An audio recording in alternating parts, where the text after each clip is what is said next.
dari teman-teman bilang kan yang ayat baptislah mereka dalam nama Bapa Putra dan Roh Kudus itu katanya sisipan gitu. Tapi setelah aku tanya-tanya sumbernya kenapa bisa ada sisipan itu, tadi ada yang jawab salah satunya itu kan awalnya dari Alkitab Latin, terus dari Alkitab Latin dari mana? Dari bapak-bapak gereja. Nah, bapak-bapak gereja dari mana? Mereka klaim katanya dari Roh Kudus. Nah, itu udah aku angkat tangan. Berarti kan memang Alkitab itu sudah dibimbing Roh Kudus ya maksudnya untuk menciptakan Alkitab Kristen dan Katolik lah maksudnya gitu.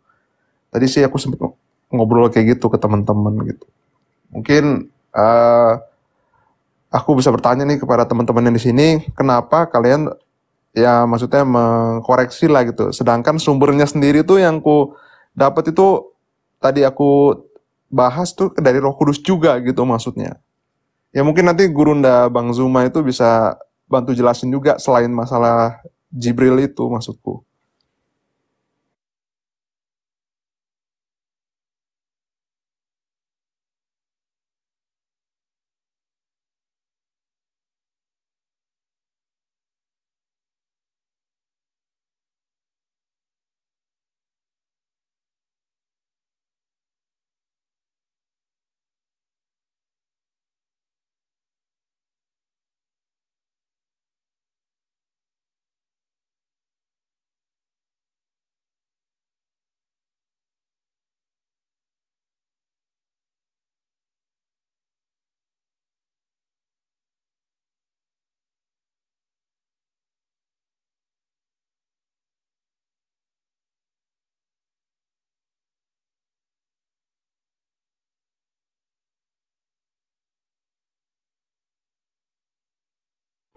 Kok sepi, Bang Sidik? Bang Kuba?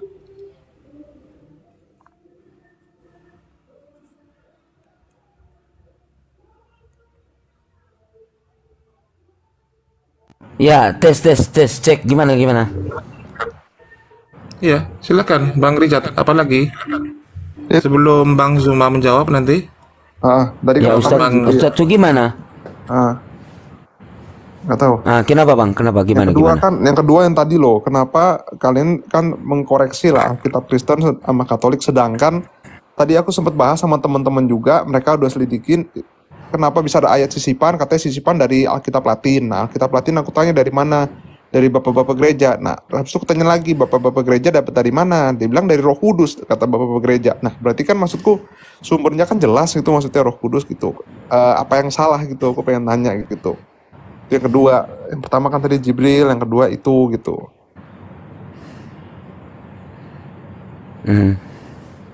Guys, ada yang mau naik tuh gue, guys. Bang Richard, bapak-bapak gereja itu apakah tidak sama dengan Bang Richard, dengan manusia yang lainnya? Kan juga ada Roh Kudus ya, kalau di ajaran Kristen. Gini loh, itu kan mereka waktu rapat bapak-bapak gereja kan itu udah lama banget ya katanya, sebelum Alkitab Latin lah katanya mereka. Katanya Alkitab Latin dari mana? Kata bapak-bapak gereja, ya bukan bapak gereja yang sekarang, yang waktu itu yang rancang lah Alkitab Latin itu. Jadi sebelum sampai Alkitab yang sekarang. Nah, sekarang aku tanya bapak-bapak gereja itu dapat dari apa infonya? Tadi nanya gitu. Nah, itu temenku bilang dari Roh Kudus mereka klaim. Nah, ya udah, berarti kan maksudku kalau memang itu dapat dari bimbingan Roh Kudus untuk masalah pembuatan Alkitab Kristen dan Katolik, ya kenapa, apa salahnya gitu yang selama ini dibahas gitu loh maksudnya. Berarti bisa disimpulkan bahwa ayat-ayat sisipan yang ada di Bible itu adalah karangan-karangan manusia, bukan wahyu langsung dari Tuhan. Begitu.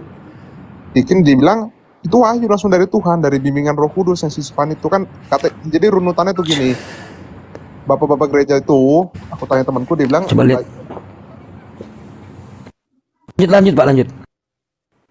Itu kan aku tanya gini tadi, nanya agak mundur ke belakang. Nah, aku tanya, bro, kan kamu udah selidikin nih tentang kitab tadi, salah satu teman. Begitu aku tanya, penyelidikanmu dari mana? Dia bilang dari Alkitab Latin. Oke, Alkitab Latin itu dari siapa? Dari bapak-bapak gereja. Nah, bapak-bapak gereja aku tanya lagi dari mana mereka dapat. Mereka bilang dari Roh Kudus. Ya udah, aku langsung bilang ke temanku, selesai perkara. Karena kalau memang dari Roh Kudus, itu berarti kan udah langsung Tuhan sendiri yang rancang. Maksudku gitu loh, bro. Dan Eh, aku heran kenapa tuh dipersalahkan gitu sama kalian gitu bahwa ini Alkitab nih nggak bener, bla bla semua segala macam. Nah itu yang aku heran gitu loh maksudnya. oke, Ya Pak mestinya Arif bentar. barangkali. Oh, ya. Jadi begini Bang Richard ya, mestinya kalau memang apa ayat-ayat sisipan itu berasal dari sebuah konsensus atau kesepakatan dari bapak-bapak gereja, itu mestinya tidak harus dimasukkan ke dalam tambahan ayat-ayat Bible, tidak. Karena ketika ada apa ya intervensi dari manusia, berarti kitab yang Bapak pegang saat ini bukan kitab suci. Di ajaran Islam juga ada seperti itu, ada ijma namanya, kesepakatan para orang-orang yang ahli di dalam ilmu agama atau para alim ulama. Nah itu namanya ijma. Ijma itu bukan Al-Quran, tetapi kesepakatan ketika ada persoalan-persoalan tentang apa muamalat, kemudian tentang hukum, tentang fikih, itu kemudian para ulama Islam itu berkumpul kemudian apa menyatukan persepsi dan kemudian mengadakan kesepakatan. Nah, itu namanya ijma. Itu tidak boleh dimasukkan ke dalam ayat suci Al-Quran sebagai wahyu Tuhan. Ini kan Ya berbeda kalau mereka ketika bisa, ya kalau mereka bisa gimana dong Pak Arif? Standarnya kan beda. Mereka kan semua berarti masuk. berarti Bible itu bukan ini kan, bukan wahyu Tuhan. Klaim yang selama ini Bible wahyu Tuhan itu kan berarti tidak berlaku lagi. Kalau memang ayat sisipan yang berasal dari kesepakatan dari bapak-bapak gereja, mestinya harus dipisah dong. Kayak di tradisi Yahudi kan ada midras, ya kan? Itu midras itu setara dengan kesepakatan para rabi kan? Midras itu harus ada pemisahan dong. Jangan diletakkan di ayat-ayat Bible. Nah ini apa ya kelemahan dari kitab-kitab saudara apa Pak Richard? Iya iya.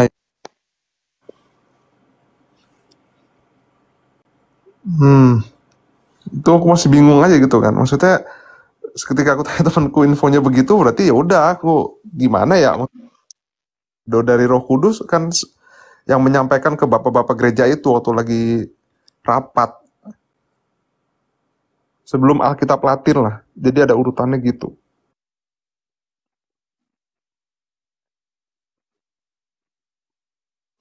Siapa sih sebenarnya bapak-bapak gereja ini? Penasaran aku.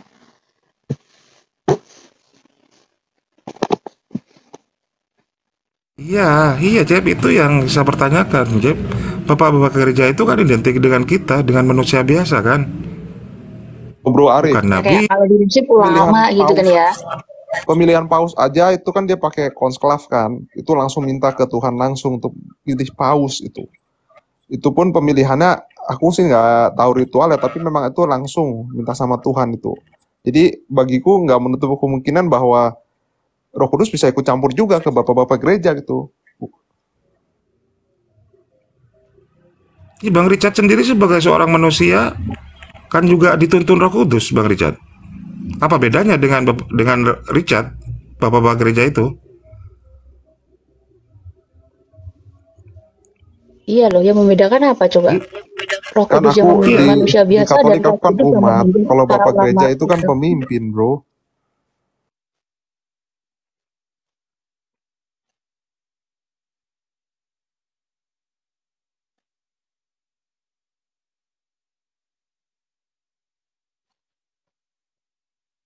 Berarti beda ya. Roh Kudus yang membimbing Bang Richard sama Roh Kudus yang membimbing bapak-bapak gereja itu. Gimana sih? Ya sama lah, Cek. Ada Roh Kudus Beda lain. katanya tadi dia kok. Saya sedikit ya, nanti disambung Ustaz Arif. Silakan. Cek berusaha. cek tes, Iya, cek bagus, tes. bagus, Guru. Oke, Bagus. coba kita identifikasi tentang Roh Kudus, ya, atau malaikat Jibril. Dengan jelas bisa dilihat dalam Bible hanya dengan mengkontraskan dua ayat dalam Matius dan Lukas, yang masing-masing membahas penyampai pesan atau berita gembira dari Allah dari Allah kepada Maria. Dalam ayat Matius ya, Gabriel diidentifikasi dengan gelarnya Roh Kudus sebagai penyampai berita gembira kepada Maria. Dalam ayat Lukas, Gabriel diidentifikasi dengan namanya sebagai penyampai berita gembira kepada Maria. Nah, coba kita lihat Matius 1 nomor 18. Kelahiran Yesus Kristus adalah sebagai berikut. Pada waktu Maria ibunya bertunangan dengan Yusuf, ternyata ia mengandung dari Roh Kudus sebelum mereka hidup sebagai suami istri. Nah, Lukas 1, 26, 27. Oke, coba perhatikan baik-baik. Dalam bulan yang ke-6, Allah menyuruh malaikat Jibril pergi ke sebuah kota di Galilea bernama Nazaret, kepada seorang perawan yang bertunangan dengan seorang bernama Yusuf dari keluarga Daud. Nama perawan itu Maria. Nah, lebih jelas identifikasi tersebut dapat dilihat, coba kita lihat di dalam Al-Quran ya. Di dalam Al-Quran Al-Baqarah ayat 97, katakanlah barang siapa yang menjadi musuh Jibril, maka Gabriel itu telah menurunkan Al-Quran ke dalam hatimu dengan seizin Allah, membenarkan apa kitab-kitab yang sebelumnya, dan menjadi petunjuk serta berita gembira bagi orang-orang yang beriman. Kita lihat lagi di dalam Quran surah 16 ayat 102, katakanlah Roh Kudus atau Jibril menurunkan Al-Quran itu dari Tuhanmu dengan benar untuk meneguhkan hati orang yang telah beriman dan menjadi petunjuk serta kabar gembira bagi orang-orang yang berserah diri kepada Allah. Nah, Quran surat 26 ayat 192 193, dan sesungguhnya Al-Quran ini benar-benar diturunkan oleh Tuhan semesta alam, dibawa turun oleh Roh kebenaran atau Jibril. Nah, kalau kita lihat juga tentang Roh kebenaran ya di sini, coba sebentar ya. Kita lihat Quran surah 26 197. Nah, kalau kita masuk di dalam Roh kebenaran, kita bisa lihat di dalam Yohanes 14:16, Yohanes 14:17, Yohanes 15:6, Yohanes 16 nomor 13. Aku akan meminta kepada Bapa dan ia akan memberikan kepadamu seorang penolong yang lain supaya ia mencertai kamu selama-lamanya, yaitu Roh kebenaran. Dunia tidak dapat menerima dia sebab dunia tidak melihat dia dan tidak mengenal dia, tetapi kamu mengenal dia sebab ia menyertai kamu dan akan diam di dalam kamu. Yohanes 15 nomor 6 ayat 26. Jikalau penghibur yang akan kuutus dari Bapa datang, yaitu Roh kebenaran yang keluar dari Bapa, ia akan bersaksi tentang aku. Yohanes 16:13.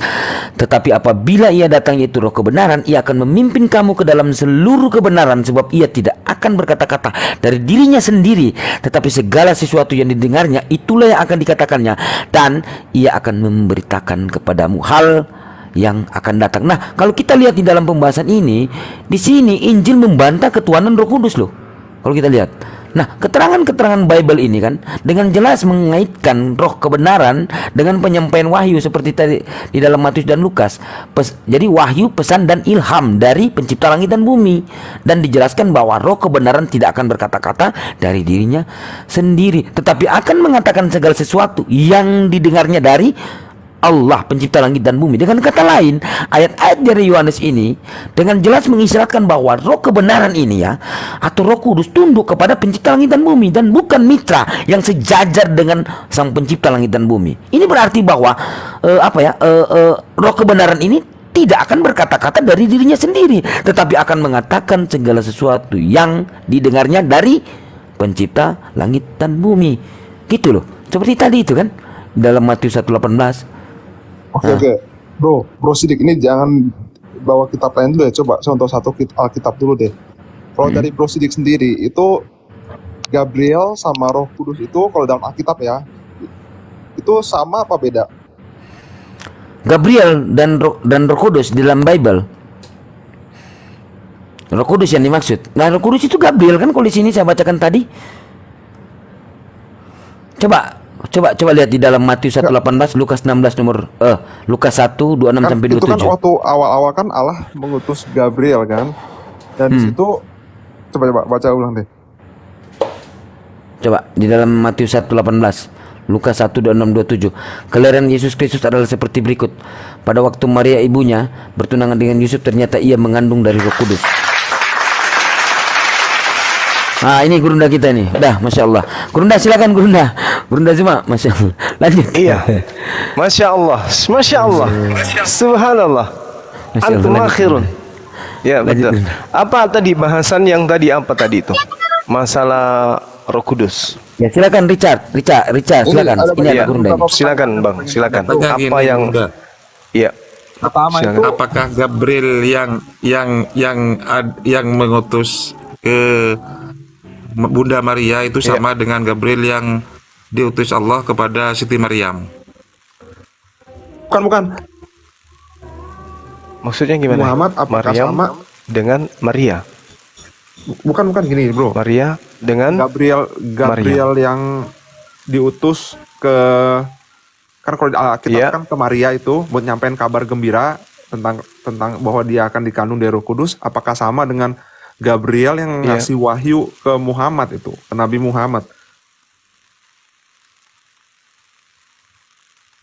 Apakah yang memberitakan wahyu kepada baginda Rasulullah Muhammad sallallahu alaihi wasallam dengan Gabriel yang mewartakan kabar gembira kepada Maria tuh tentang kelahiran Yesus, bahwa dia akan dikandung dari Roh Kudus.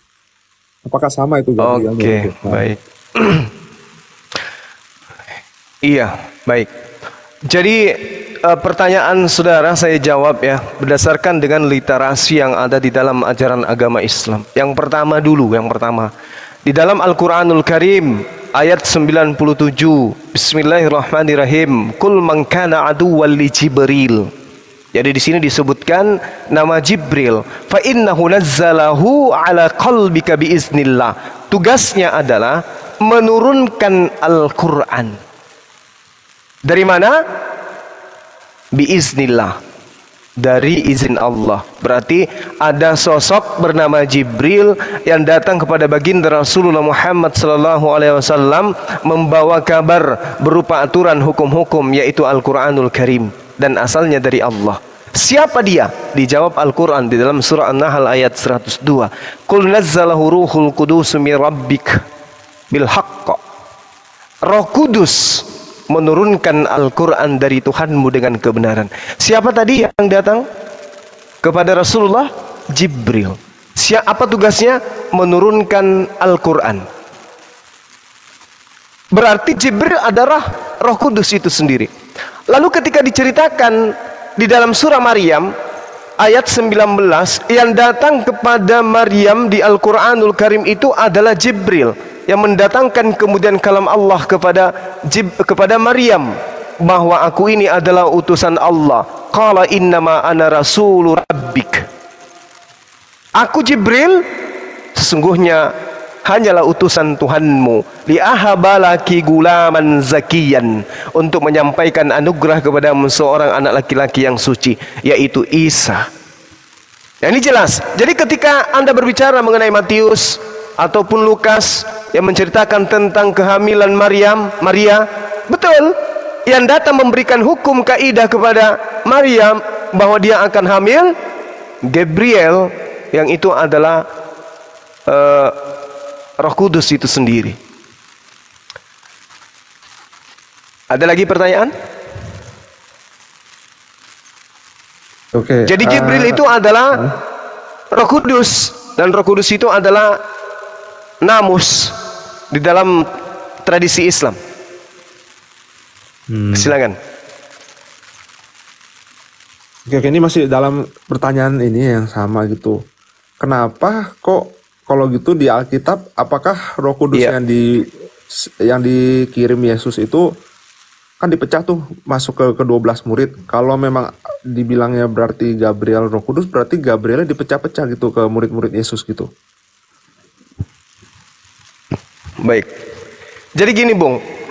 Ketika Anda kaitkan tentang namus, hadits riwayat Muslim, ya, Bukhari, di situ menjelaskan, dikatakan begini, haddatsana Abdullah, menceritakan kami Abdullah, lalu kemudian Abdullah menceritakan kepada kami Al-Laits, beliau berkata kepadaku, Uqail bin Ibnu Syihab, aku mendengarkan Urwah berkata, Aisyah radhiyallahu anha berkata, maka Nabi sallallahu alaihi wasallam kembali kepada Khadijah dalam keadaan kemudian jiwa yang terguncang, yang was-was.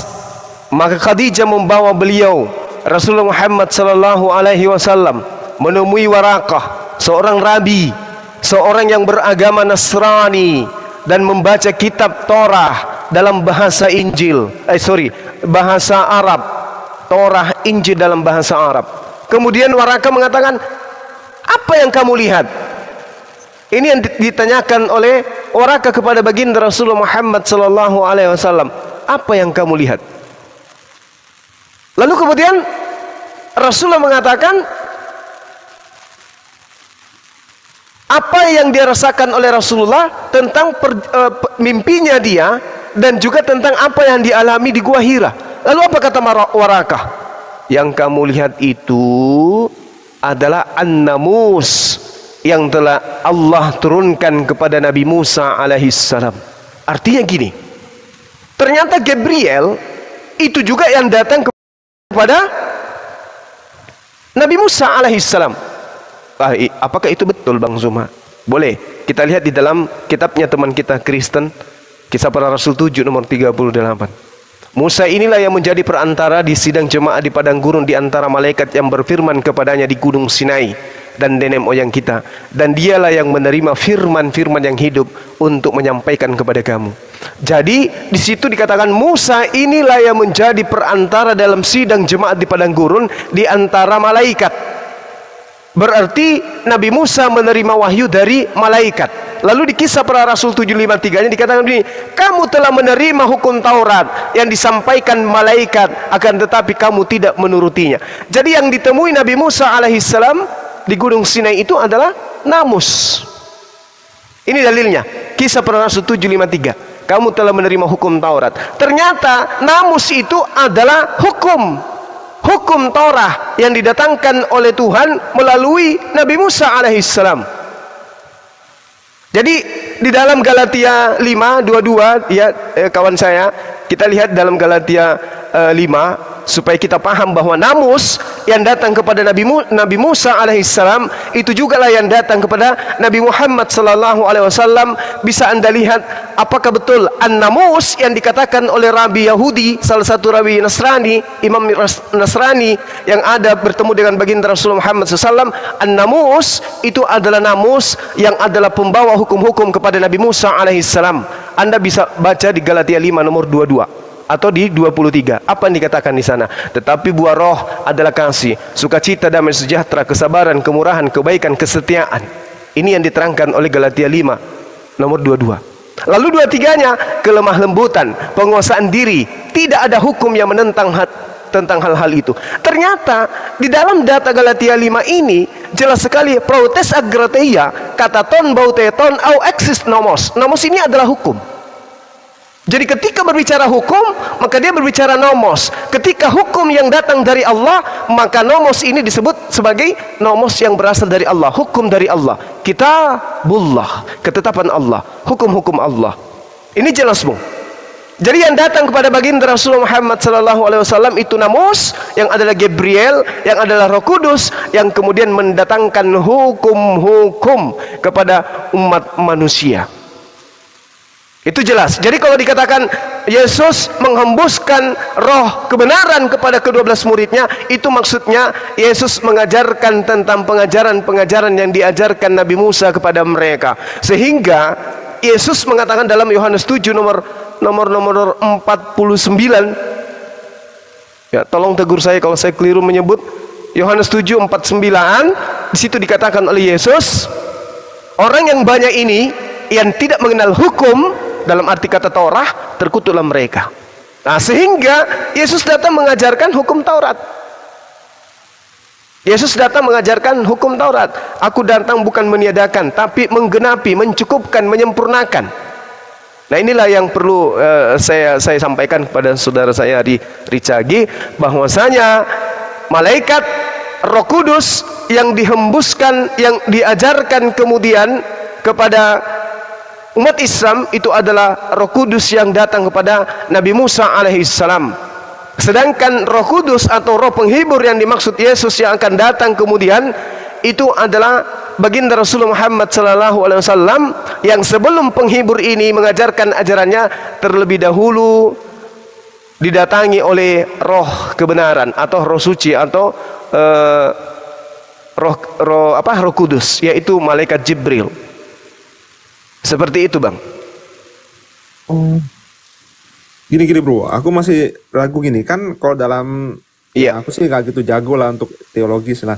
Tapi kan aku tahu lah runutannya kan kalau Gabriel yang datang itu kan 1 Masehi kalau dalam Alkitab ya kan pas Yesus lahir. Kok kenapa 600 tahun kemudian yang seketika Nabi Muhammad dapat wahyu tuh ceritanya bisa berbeda gitu peristiwa Yesusnya gitu. Dan seharusnya kalau memang sama ya berarti cerita yang di Alkitab ya ngikutin Al-Quran kan atau sebaliknya atau gimana nih bro jadinya bro, aku jadi bingung nih soalnya kan dua-duanya kan sama-sama Gabriel gitu kan, maksudnya kok kenapa jadi ceritanya beda gitu. Iya, baik. Jadi gini Bung, ada satu hal yang menarik di dalam Al-Quran itu yang selalu ingin dikaji lalu kemudian dijabarkan kepada teman-teman di luar daripada Islam.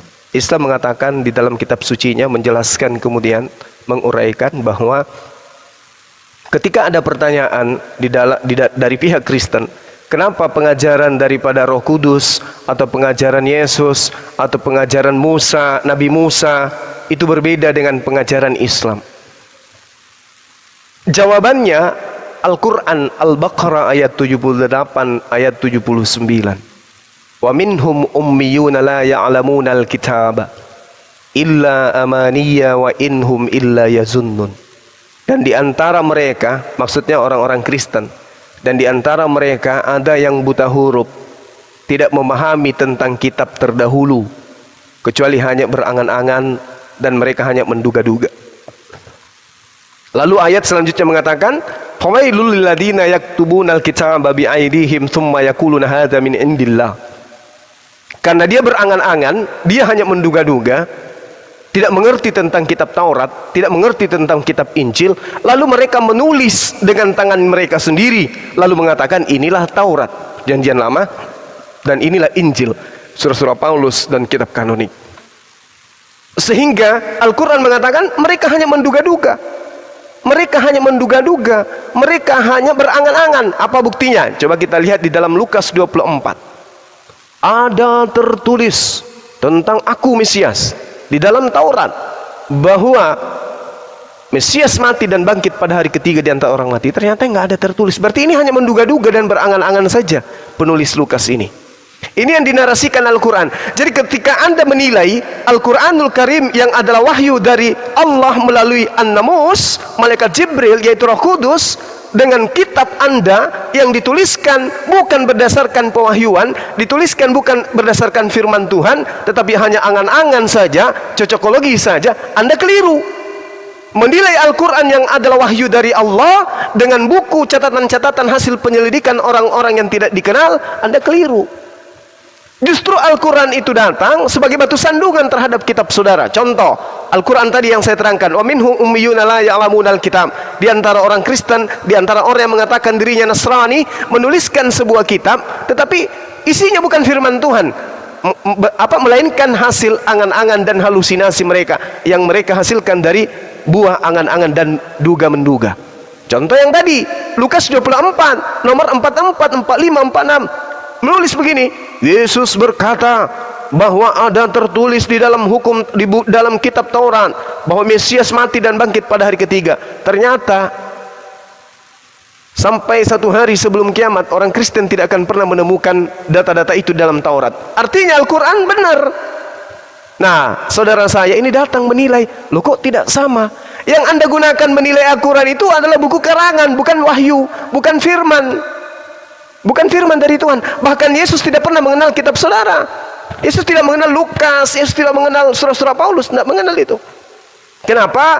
Karena kitab kanonik, artinya kitab yang lulus pada saat di kanon, pada saat pengkanonan kitab, itu adalah kitab yang ditujukan untuk orang Roma dan orang Yunani. Surah-surah Paulus juga demikian. Intinya, kitabnya orang Kristen itu adalah kitab, sebuah buku yang dituliskan untuk orang Romawi dan Yunani. Dan itu tulisan bukan tulisan pewahyuan, bukan juga dituliskan dari seorang nabi, melainkan hanya orang yang dinubuatkan oleh Yesus sebagai orang Farisi, serigala nyamar domba. Demikian sementara, silakan. Oh, gini loh, Bro Zuma, itu Lanjut.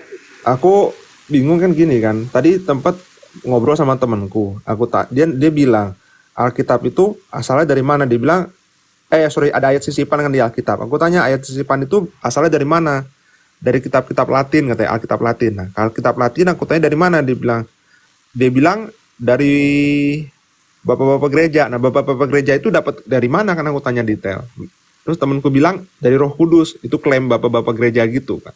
Berarti kan maksudnya kalau memang udah dari Roh Kudus, aku sih langsung bilang ke temanku, wah aku angkat tangan itu karena udah Roh Kudus yang bekerja langsung. Tapi yang aku heran, kok kenapa jadi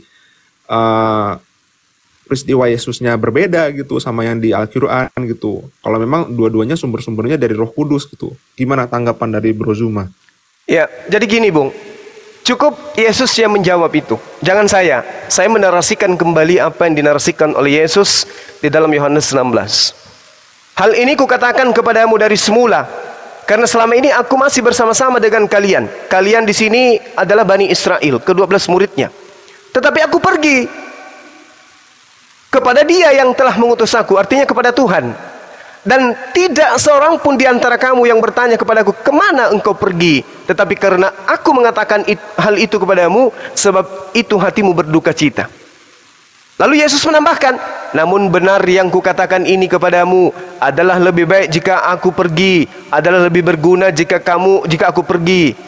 Sebab jika aku tidak pergi, penghibur. Nih ada oknum ini, ada oknum yang akan datang. Sebab jikalau aku tidak pergi, penghibur itu tidak akan datang kepadamu. Siapa penghibur ini? Tetapi jikalau aku pergi, aku akan mengutus dia kepadamu. Ini siapa ini? Penghibur ini yang diutus oleh Yesus ini. Dia adalah oknum yang ketika datang akan menginsapkan dunia akan dosa. Siapa nih yang datang kemudian menginsapkan dunia akan dosa? Ini haram, ini nggak boleh. Ini haram, ini nggak boleh, ini makruh, ini mubah, ini sunnah, ini wajib. Ini siapa oknumnya ini? Yang mengajarkan penginsapan dunia akan dosa. Dia akan mengajarkan segala aspek kebenaran dan mengajarkan segala aspek penghakiman. Ini nih, sebab akibat tentang keadaan aturan Tuhan diajarkan. Ketika penghibur itu datang, kata Yesus, ia akan menginsapkan dunia akan dosa, kebenaran dan penghakiman. Ini siapa oknumnya?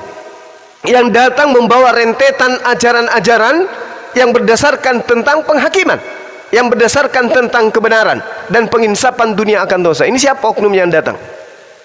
Apakah yang datang kepada penulis kitab saudara? Tidak mungkin. Tidak mungkin.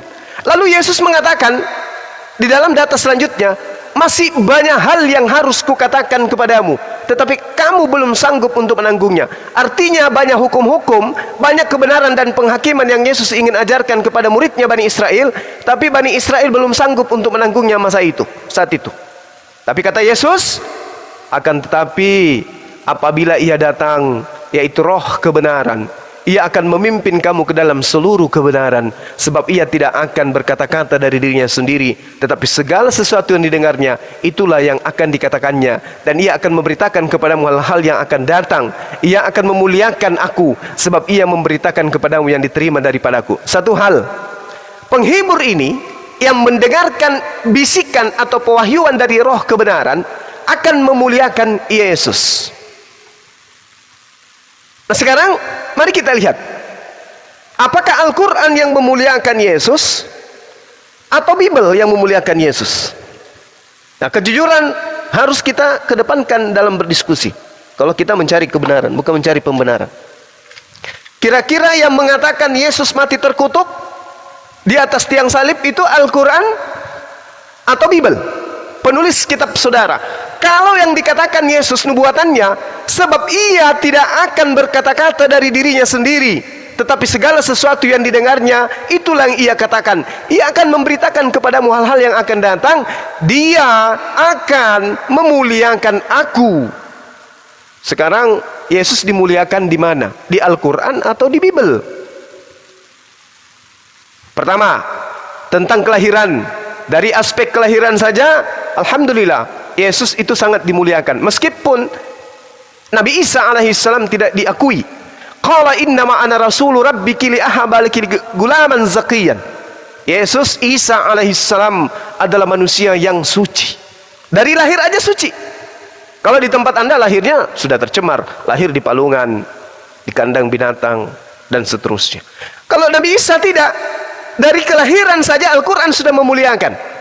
Lalu kemudian dari ibu, Maryam di dalam Al-Quran adalah seorang wanita yang sangat-sangat suci, sangat-sangat dimuliakan. Bahkan namanya dimuliakan oleh Allah dengan menggunakan surah Maryam. Namanya menjadi salah satu surah di dalam Al-Quranul Karim.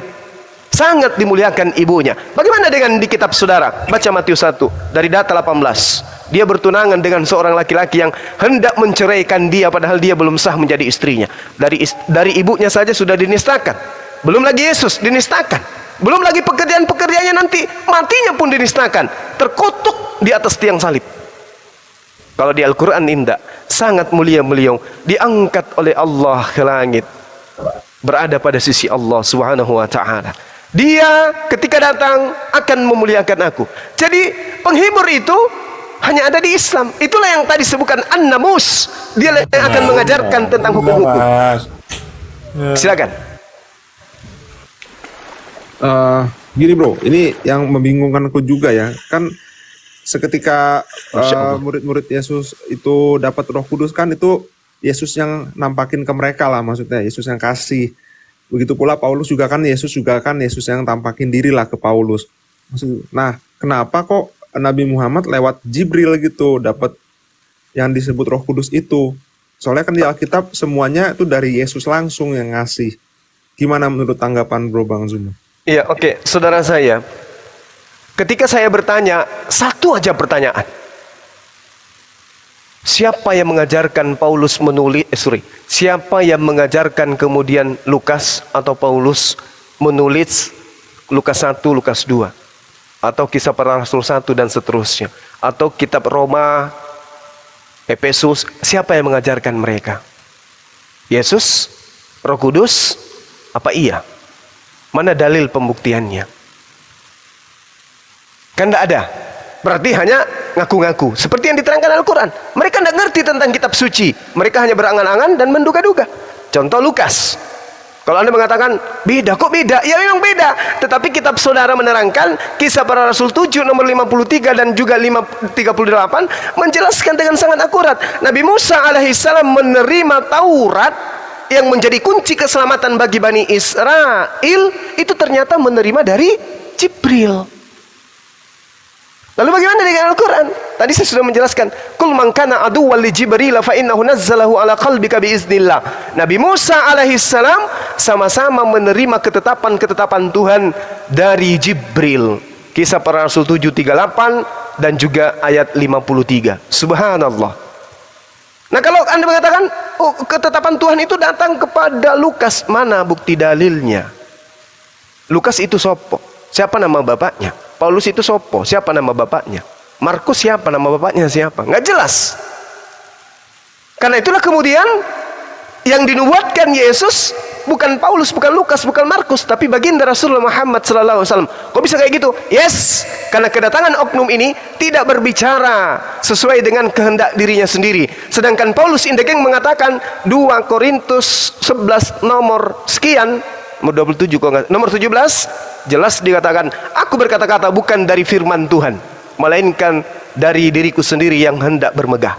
Berarti bukan firman Tuhan. Berarti Roh Kudus tidak bekerja pada mereka. Roh Kudusnya bekerja kepada baginda Rasulullah Muhammad sallallahu alaihi wasallam. Kenapa? Karena apa yang dilontarkan dalam Al-Qur'an Karim sedikit pun tidak ada ucapan beliau.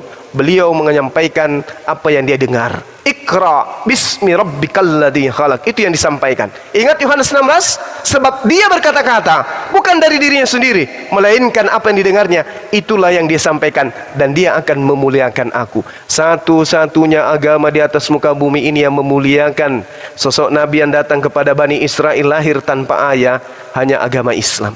Subhanallah. Sementara Kristen sangat menghina dan menghujat Yesus. Itu Bang, silakan. Ini aku kan orang buta Alkitab lah, buta tentang teologi. Apakah Bang Zuma punya data-datanya gitu untuk masalah itu? Yang kalau memang Alkitab kita tuh bermasalah gitu loh Bro Zuma. Dari aspek mana yang Anda inginkan? Saya akan sajikan kepada saudara. Gimana ya sebutnya ya? Ya mungkin kan ini kan ada kedua dari peristiwa Yesus aja sih Bro Zuma Oke. kan. Nah, itu aja Oke. sih. Nah. Baik. Dari aspek mananya yang Anda ingin sampaikan di sini? Aspek kelahiran, aspek pengajaran, aspek penyaliban, aspek keselamatan atau apa tentang Yesus? Yang penyaliban loh Bro Zuma. Oke, baik. Kan perbedaan di situ kan. Baik, baik. Oke. Baik. Sekarang Al-Qur'an mengatakan apa ketika berbicara mengenai penyaliban? Di dalam Al-Qur'an surah An-Nisa 157 kalau nggak keliru saya.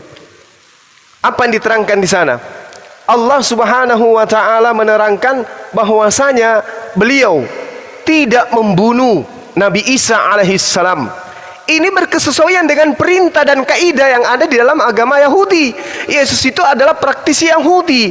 Wa qaulihim inna qatalnal Masiha Isa bin Maryam Rasulullah wa ma qatalu wa ma salabu walakin syubbiha lahum. Wa innal ladzina ikhtalafu fi la fi syakkim minhu. Jadi di Al-Qur'an ini diterangkan begini, Bung. Dengarkan pelan-pelan. Wa innal ladzina ikhtalafu fi la fi syakkim minhu. Jadi orang-orang Yahudi, orang-orang Romawi itu cakar-cakaran. Mereka berselisih tak paham tentang seorang yang bernama Isa alaihissalam atau yang mereka sebut Yesus. Ada yang mengatakan hidup, ada yang mengatakan mati. Al-Quran menguraikan itu. Mereka berselisih paham tentang penyaliban yang terjadi kepada Nabi Isa alaihissalam. An-Nisa ayat 157. Wa innal ladina ikhtalafu. Sesungguhnya mereka berselisih pendapat tentang penyaliban itu, yakni tentang Isa. Mereka benar-benar ragu tentang hal, yakni hal pembunuhan yang terjadi. Malahum bihi min ilmi illa tiba'an zanni. Wa ma qatalu yaqinan. Mereka tidak punya keyakinan tentang apa yang mereka bunuh. Apa buktinya? Buka Bible sekarang, berlahan Anda lari ke Kisah Para Rasul 25 nomor 19. Subhanallah. 1400 tahun silam menguraikan dalam Al-Quranul Karim tentang penyaliban, tentang pembunuhan Yesus, itu menimbulkan perselisihan di antara mereka. Kisah Para Rasul 25 nomor 19. Mereka berselisih paham tentang seseorang yang bernama Yesus. Mereka mengatakan Yesus itu telah mati, sedangkan Paulus mengatakan masih hidup. Saya nggak bertanggung jawab dengan keadaan ini. Yang pasti Al-Quran menarasikan seperti itu. Dan Bible Kisah Para Rasul, hasil penyelidikannya Lukas, menerangkan Paulus dan orang-orang Yahudi bertentangan tentang kematian orang yang bernama Yesus. Subhanallah. Lalu saya harus mengatakan Al-Quran keliru? Tidak mungkin. Silakan.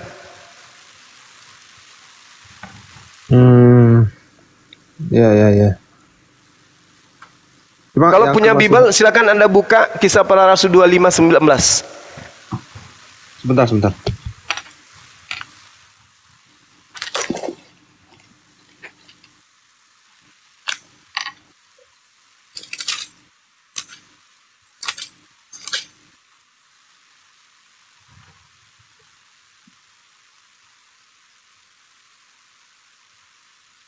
Yang masalah malaikat Tuhan membuka pintu-pintu penjara itu. Kisah Para Rasul. Iya, Kisah Para Rasul 5:19 kan? 25. Oh.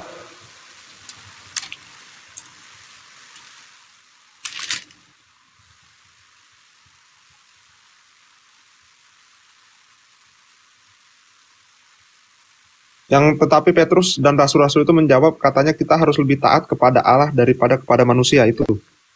Kisah Para Rasul 25:19. Langsung ke pokok intinya aja, Bang.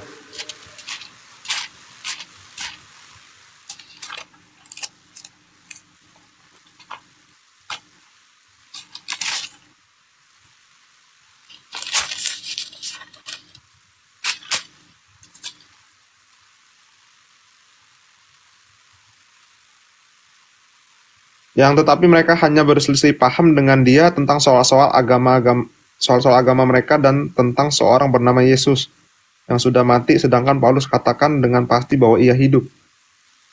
Gimana? Ada perselisihan paham tentang seseorang bernama Yesus. Ada yang mengatakan sudah mati, yang lain mengatakan pasti hidup.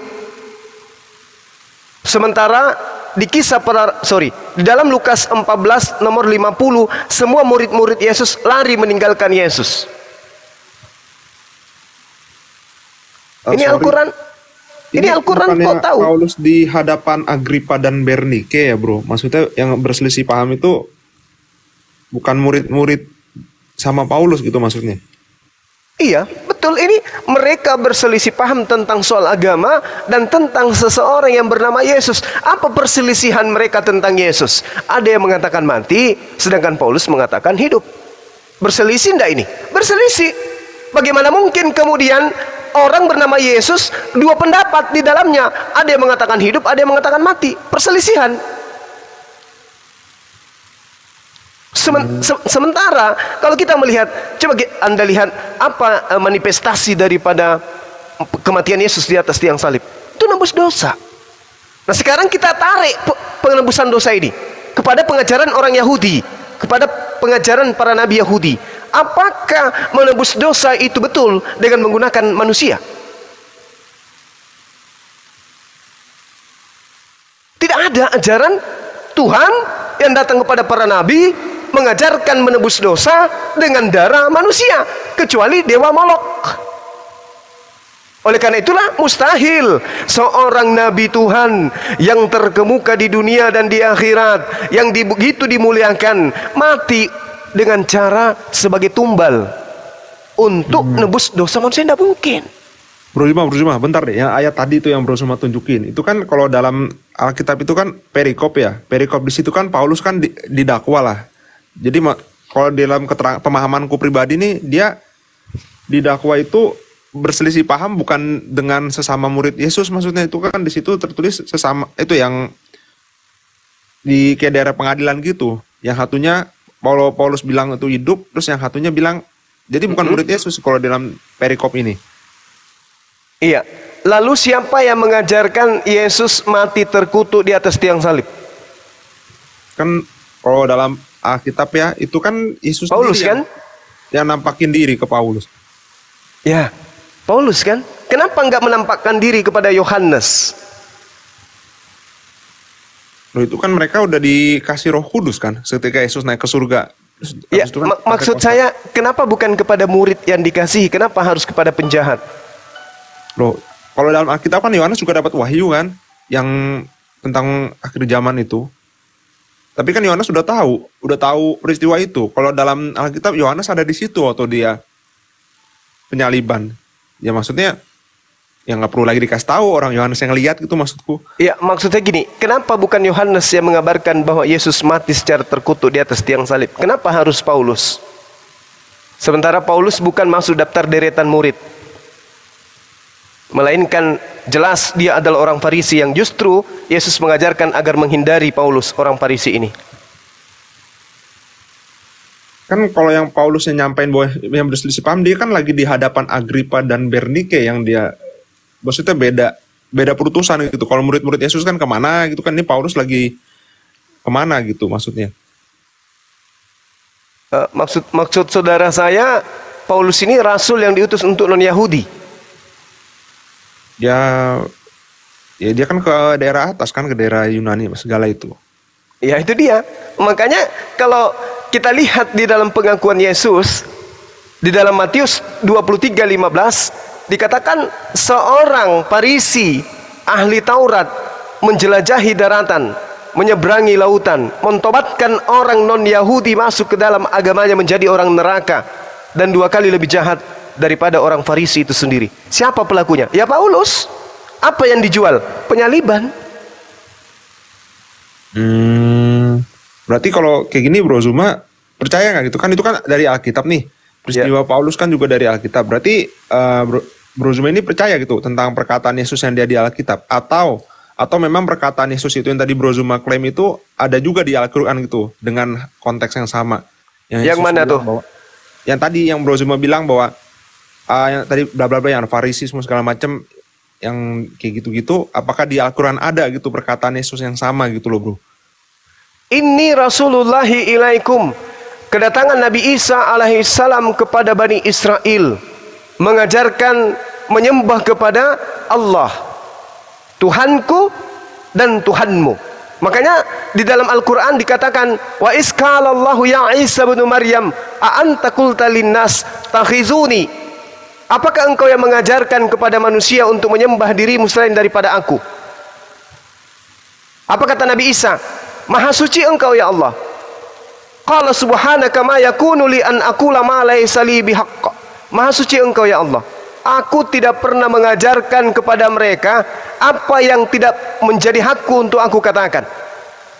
Makanya Yesus dikatakan di dalam Yohanes 12:49, aku tidak berkata-kata dari diriku sendiri. Apa yang aku katakan adalah apa yang diperintahkan oleh Tuhan untuk aku katakan dan aku sampaikan.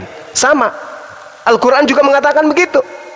Qala subhanaka ma yakunu li an aqula ma laysa li bihaqq. Maha suci engkau ya Allah. Aku tidak berkata-kata dari diriku. Aku tidak mengatakan dari diriku apa yang bukan hakku untuk aku katakan. Subhanallah. Kan sama nih. Nah, sekarang permasalahannya adalah bukan Yesus yang mengajarkan dirinya untuk disembah. Kenapa Kristen menyembah Yesus?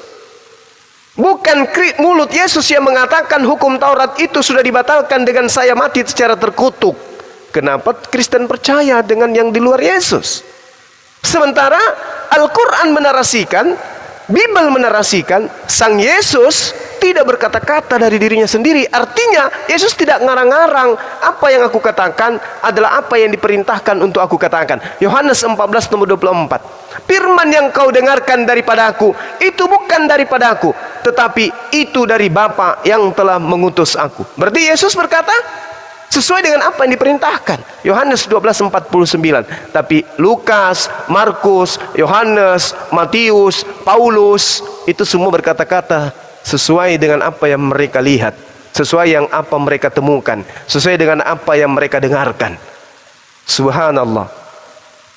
Sementara Yesus berkata-kata sesuai dengan apa yang diperintahkan. Mereka penulis kitab kanonik menuliskan apa yang mereka temukan, apa yang mereka hasilkan dari penelitian. Berarti bukan firman Tuhan. Seperti itu, Bang. Jadi Al-Quran mengatakan Nabi Isa alaihissalam itu mensucikan dirinya dari melanggar perintah Tuhan di dalam Ulangan 6, Ulangan 4. Jangan kau menambahi firmanku, jangan kau mengurangi firmanku, agar engkau tidak dikatakan sebagai seorang pendusta. Yesus tidak berani menambah dan mengurangi. Aku tidak berkata-kata dari diriku sendiri. Apa yang aku katakan adalah apa yang diperintahkan oleh Bapa untuk aku katakan dan aku sampaikan. Subhanaka ma yakunu li an aqula ma laysa li bihaqq. Apa yang kemudian dikatakan oleh Nabi Isa alaihissalam di dalam Al-Quran. Ma qultu lahum illa ma amartani bi ani a'budullah rabbi wa rabbakum. Wahai Bani Israel, aku diperintahkan oleh Allah untuk mengajarkan dan menyeru kepada kalian, sembahlah Allah, Tuhanku dan Tuhanmu. Di dalam kitab Yohanes dikatakan, wahai Maria, jangan kau menyentuh aku, tetapi datanglah kepada saudara-saudaraku. Katakan kepada mereka, aku pergi kepada Tuhanku dan Tuhanmu. Illa ma amartani bi ani a'budullah rabbi wa rabbakum. Sama. Allahu Akbar. Ya, lanjut. Gini bro, kan di Alkitab kan ada tuh nubuat-nubuat tentang Yesus tuh. Yang Torahnya, kitab perjanjian lamanya tuh. Apakah di Al-Quran tuh sama ada nubuatan tentang Yesus juga gitu? Tentang Nabi Isa lah dalam Torahnya. Kan kalau itu kan ada beberapa, misalkan dari Amsal atau dari Yesaya itu kan bernubuat tentang Yesus tuh. Kalau di Al-Quran apakah ada itu? Hal-hal seperti itu. Jadi gini, Al-Quran menarasikan di dalam surah As-Sukruf, ya, As-Sukruf di data nomor 6 yang kami imani, itu jelas menceritakan tentang Nabi Isa alaihissalam. Tidak kemudian seperti yang Anda inginkan, Dikatakan wa kam arsalna min nabiyyin fil awwalin. Itu. Dan betapa banyak nabi-nabi yang telah kami utus kepada umat-umat terdahulu. Ini diterangkan oleh Al-Qur'anul Karim. Lalu apa kata Allah? Wa ma ya'tihim min nabiyyin illa kanu bihi yastahzi'un. Dan setiap kali seorang nabi datang kepada mereka, mereka selalu memperolok-olokkan. Nah, pertanyaannya sekarang, apakah ada cerita-cerita seperti ini di dalam kitab-kitab terdahulu yang ditujukan kepada para nabi? Contoh, dihinakan, direndahkan, dinistakan, dan seterusnya. Ternyata ada, Bung. Ini Al-Quran mengatakan, wa ma ya'tihim min nabiyyin illa kanu bihi yastahzi'un. Sementara di dalam Islam, Yesus itu nabi, Isa itu nabi. Yesus itu nabi. Fahlakna asyadda minhum batsan wa madha mathalul awwalin. Karena itu kami binasakan orang-orang yang lebih besar kekuatannya di antara mereka yang telah terlalu menjadi contoh umat-umat terdahulu. Ini jelas ini. Maka ketika saudara berkata, apakah ada nubuatan? Ada. Wa ma yantihim min nabiyyin illa kanu bihi yastahzi'un. Tentang Nabi Isa, tentang Yesus diolok-olok, itu ada. Itu jelas itu. Al-Quran menjelaskan itu, Bu. Jadi saya tidak berani untuk mengada-ngada. Oh, oke. Ini terakhir ya mungkin Mas Zuma. Iya, silakan. Ini yang masalah wahyu nih. Ini kan Siap. wahyu kok ditulis di Alkitab kan bahwa nggak boleh ada orang yang menambahkan atau mengurangi. Iya. Karena itu Wahyu 8:22. yang terakhir sorry. Wahyu. Iya, Wahyu 18:19. Heeh. Nah itu terus? dia bilang nggak boleh nambah dikurangin, nanti akan dicabut dari pohon kehidupan bla bla bla, ada kan Oke, kalimat baik. itu.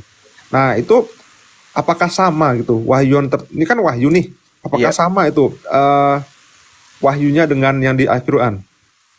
Iya. Jadi gini, ketika kita berbicara mengenai wahyu, di dalam narasi Al-Quran yang kemudian menjadi budaya Islam di dalam materi dakwah, Al-Quran menjelaskan in huwa illa wahyu yuha. Ucapannya itu tiada lain hanyalah wahyu yang diwahyukan kepadanya. Maksudnya gini, ketika Rasulullah Muhammad SAW menerima satu pemberitaan dari malaikat Namus atau Jibril, maka itu disebut wahyu. Kenapa disebut wahyu? Dikarenakan ini bukan karangan, bukan inisiatif Rasulullah, melainkan adalah bisikan dari kalam ilahi. Maksud saya gini, Allah memiliki kalam. Kalam itu adalah ketetapan. Ketetapan Tuhan itu berasal dari sifat yang melekat pada diri Tuhan. Kemudian Tuhan menginginkan ketetapannya itu disalurkan ke bumi. Penyaluran daripada ketetapan Tuhan itu disampaikan oleh malaikat. Malaikat kemudian datang kepada sang nabi. Nabi menerima ketetapan itu. Ketetapan yang diterima dari langit inilah yang disebut wahyu. Begitu juga yang termaktub di dalam kitab saudara. Harusnya gitu. Coba Anda lihat di dalam Wahyu 1 nomor 1.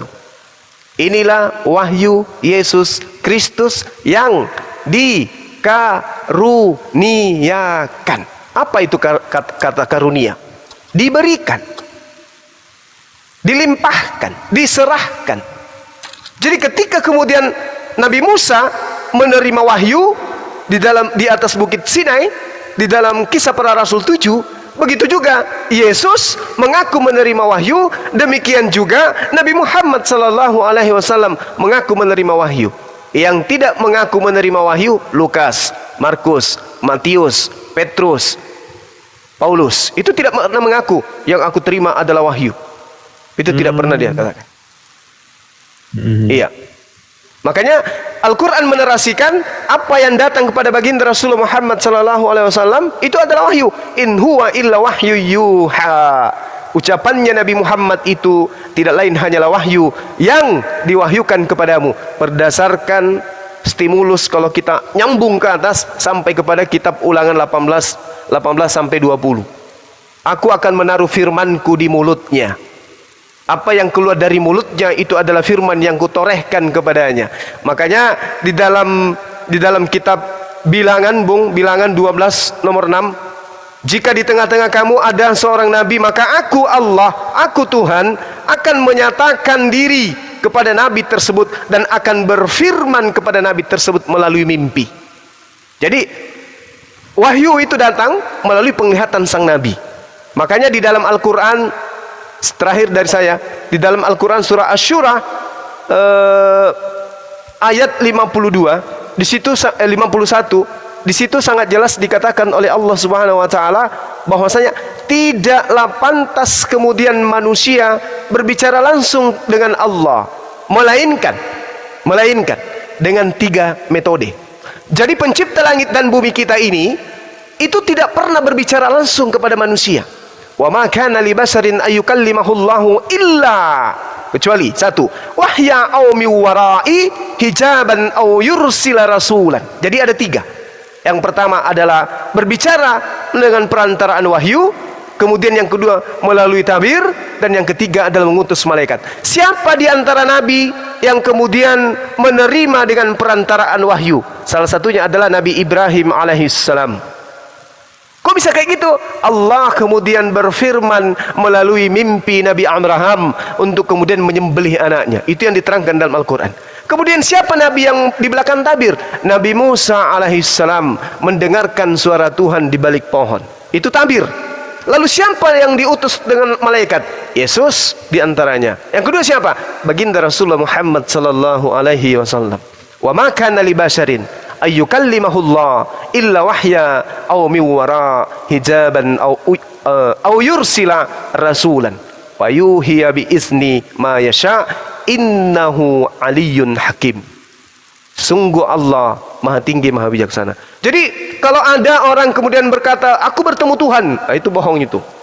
Tidak ada manusia bisa bertemu dengan Tuhannya. Kenapa? Karena Tuhan itu bukan makhluk, kecuali di alam kekekalan. Ini sekarang alam fana, bukan alam kekekalan, bukan alam baqa. Bukan alam qadim. Demikian. Oke, thank you Bro Zuma. Thank you waktunya nih udah. Terima kasih saudara Sukses Richagin. terus ya Bro. Sukses terus Bro. Amin, Semangat, amin. semangat. Siap. Kita turun dulu ya Bro.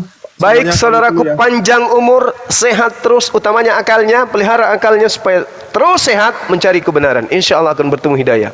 Lanjut. Thank you. Aku turun dulu semuanya. Baik. Nah, sekarang saya mau bertanya kepada Anda. Dengarkan pertanyaan saya. Bisakah besok pagi kita sarapan jam 10 di Jalan Serigala? Udah nggak ada. Makan palu basah, bisakah?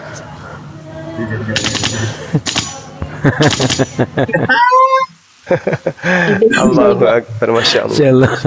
Nyatanya orangnya nih yang mau makan palu basah. Belum. Ibe soal makan selalu bisa, Gurunda. Oh gitu ya. Allahu Akbar, Masya Allah. Kemana nih anu, setelannya itu memang anu ya, Gurunda. Bersih itu memang suara yang ini. Yang ini. Suaranya pas gitu loh. Oh. Ehonya pas gitu. iPhone gitu loh. Makanya. Oh iya sebelum datang besok. iya. Tapi itu iya betul. Disambung langsung kan, tetap pakai soundcard itu kan? Iya dong. Kagak? Oh iya, dong. memang bersih memang. Masya Iya. Allah. Cemburu Enggak ya? kedengaran ya memang. maksudnya udah dipelanin loh. Saya udah volume paling rendah gitu loh, paling di bawah. Tapi memang bersih ya suaranya tuh. Kalau dia Masya begini masih bersih enggak? Tes mic cek masih bersih. Iya, tetap bersih. Bersih. Bersih ya, bersih. Allah. Assalamualaikum Ada. warahmatullahi wabarakatuh. Waalaikumsalam warahmatullahi wabarakatuh. Paduka. Serigala. Waalaikumsalam warahmatullahi wabarakatuh. Kayak kenal ini siapa ini ya? Kayak kenal. Allahu Akbar. Waalaikumsalam warahmatullahi wabarakatuh. Paduka, siap. Ya suaranya Gimana, bersih Dek? banget itu Bang Zuma. Oh iya dong. Siap. Mau aku belikan juga deh. Mau. Tinggal sebut. Allahu Akbar. Bentar ya. Bersih tadi. Dua volume paling pelan itu saya cabut. Wah, memang bersih ya. Iya lupa saya iPhone. Lupa saya cuma pikir soundcardnya gitu. Tapi lupa iPhone-nya. Lupa. Soalnya waktu itu kan di kamar kita kan, tetapi kejutannya kan di kamar saya sama Ibes gitu kan. tapi Ya. di anu gitu kan. Itu digedor-gedor sama tetangga kamar. Masya Allah. Mau teriak. Tapi coba bang, kalau itu volumenya dimaksimalkan bang, Gimana dek? Maksimal. Cek. dicoba bang kalau Cek. volumenya. 1 2 tes mic cek 1 2 tes mic siapkan kuping cek OC cica ha Allahu Akbar cis takbir Allahu Akbar Masya Allah. Masya Allah. Nggak percaya seorang Masya Allah. Cik 1 2 tes mic Allahu Akbar Masya Allah Tabarakallah. Mantap. Ini tutup tembakan. Aduh, Masya Allah. Iya, yang biasa aja ntar cemburu tetangga. Ci Allah. 1 2 tes mic Ci. Oke. C. Ya. Tapi nggak usah niru-niru ya teman-teman. Masalahnya kalau niru kalian nggak makan 6 bulan. 6 bulan. Tuh. 2 tahun. Oh 2 tahun. Meledak. Oh iya 2 tahun. 4 tahun udah, alah 4 tahun nggak makan nanti. 30, 1 juta, 1,5 juta, 2,3, terus tuh 4 juta. Kalau digabungin semua ya 4 juta. Terus, wah, aduh, Udah, nggak usah dihitung, udahlah ya. nggak usah, nggak Nggak usah sanggup, nggak dihitung. sanggup, Kalkulator nggak sanggup pecah loh. nanti. Iya. Kalkulatornya pecah. Udah nggak sanggup, ntar nggak makan. Waduh, Pak Haji Tony bisa begitu, Pak Haji Tony, Masya Allah, Pak Haji Tony tahu aja kalau saya udah di rumah, udah mau gajian. Akhirnya udah gak kerja saya, guys. Besok saya libur pula. Bang Hendra Kalimantan. Ahitoni masih di Jakarta beliau? Masih beliau di Jakarta. Masih. Terima kasih ya buat teman-teman semua. Sekian diskusi kita. Kita jumpa lagi pada topik mendatang. Tentu yang topik lebih menarik lainnya. Terima kasih. Maaf atas segala hilap. Wabillahi taufiq wal hidayah. Assalamualaikum warahmatullahi wabarakatuh.